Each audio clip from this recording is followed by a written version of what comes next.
I'm Joe Catalano with an AM Quincy news update for Monday, March 18th. The Quincy City Council tonight will hear a proposal from the administration to spend $24 million for capital improvement projects, tourism, historic preservation, and parks and open space. The administration is requesting $20 million for capital purchases for the DPW, public safety, and other city-wide equipment. A bond would be required for that appropriation.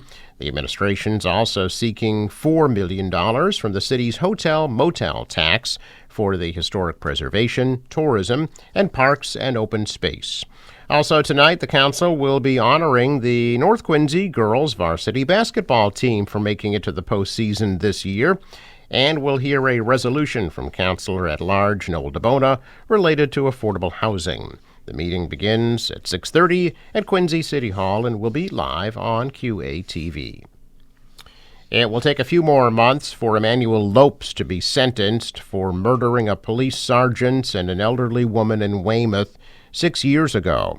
On Friday, days before he was due to be sentenced for charges of first and second-degree murder, the judge in the case agreed to move the hearing back.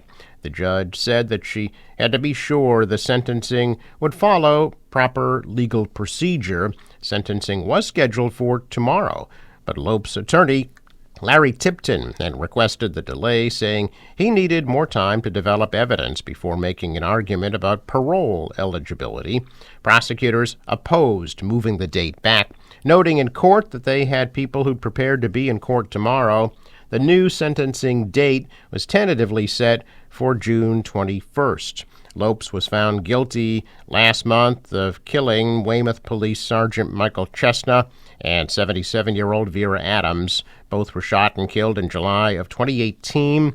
The jury returned a guilty verdict after more than a week of deliberation, and Lopes now faces life in prison. Nicholas Timberlake is a Braintree native from a basketball family. His father, Jeff, was a local star player at BC High who later played at BU and is in the Terriers Hall of Fame. His sister, Adriana Timberlake, is currently playing her final season at SNHU, and for the second year in a row, she's been voted as the Northeast 10 Player of the Year. Nicholas was born with a cleft lip and palate and endured ridicule growing up, as well as having 11 different surgeries done on his face over the years. After becoming a Bay State League All-Star basketball player at Braintree High, he went on to play 4 years at Towson State in Maryland. Like a lot of college players, he received a fifth year of eligibility because of COVID. And this past summer, he was one of the most highly recruited college basketball players in the country. 70 schools recruited him, with all the major college coaches coming to his house in Braintree to meet him and his family. Nicholas chose to go to Kansas and has had a life-changing experience this season, now playing big-time college basketball on the biggest stage of them all, the NCAA Division I men's basketball tournament. Jayhawks are the number 4 seed in the Midwest region. They will play number 13 seed Samford on Thursday. Now, from the bagpipes to the marching bands, the annual St. Patrick's Day Parade in South Boston got underway yesterday with beautiful weather, incredible enthusiasm, colorful characters, and lots of excitement. It was a sea of green down Broadway as the parade kicked off yesterday afternoon. The 3.8-mile parade route brought in people from all around the world, lining up several rows deep and proudly waving the flag of Ireland. March 17th also marks Evacuation Day, which recognizes the day the British troops left Boston early in the Revolutionary War. Earlier yesterday, the annual St. Patrick's Day breakfast took place in South Boston, hosted by State Senator Nick Collins. It featured speeches from lawmakers like Boston Mayor Michelle Wu, Senator Elizabeth Warren. There was also a skit featuring Governor Maura Healey, Lieutenant Governor Kim Driscoll, and former Governor Jane Swift that paid homage to Ben Affleck and Matt Damon's Super Bowl commercial for Dunkin'. More than a dozen North End restaurant owners and their staff at the Iron Workers Local 7 Hall protesting Mayor Wu's outdoor dining policy, which bans on-street dining exclusively in their historic neighborhood. Protests came amid an ongoing battle between North End restaurants and the Wu administration. A group of 21 owners amended their federal lawsuit earlier this month, alleging they've lost millions in revenue due to, quote, unequal, unfair, and discriminatory treatment of Italian restaurants, end quote. They also want to be refunded for the $7,500 fee they paid in 2022. Meanwhile, politicians filing in for the annual breakfast featuring guests Elizabeth Warren, Governor Maura Healey, Congresswoman Ayanna Pressley, and Boston Mayor Michelle Wu. Organizers declined to comment on the restaurant protest, but city officials have said publicly they plan to rework the guidelines in the North End, but couldn't get to it this year.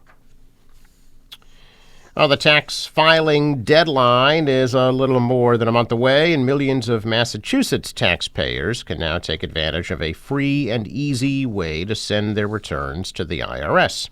The new IRS Direct File pilot program launched last week across 12 states. Taxpayers who have simple W-2s and claim a standard deduction are eligible to use the program. People with multiple income streams or who need to take certain types of tax credits and deductions do not qualify for the free tool. The program is part of the agency's effort to build out a free government service that could replace some taxpayers' use of commercial tax preparation software. Senator Elizabeth Warren has been an advocate for making tax filing simpler and more affordable for millions of Americans. According to the IRS, the program has no hidden junk fees, live customer support, and initial users have saved hundreds of dollars. The Direct File program does not support state returns, but the software will guide users from Massachusetts to a state-supported tax prep tool. According to the IRS, the Direct File program supports W-2 income, Social Security and railroad retirement, unemployment benefit income, and interest of up to $1,500. Credits it can process include earned income tax credit, child tax credit, credit for other dependents. Standard deductions, such as for student loan interest and educator expenses, are also included. The Quincy Toastmasters Club holding an open house tonight from 7 to 8 p.m. at the third floor library of Quincy College. The free event is open to the public and refreshments will be served. Toastmasters teaches members how to give effective talks, helpful evaluations, and many aspects of public presentations. The open house will demonstrate a speech and evaluation. You can meet the members and learn about the different ways Toastmasters can be of benefit. This year, Quincy 675 Toastmasters is celebrating its 75th anniversary.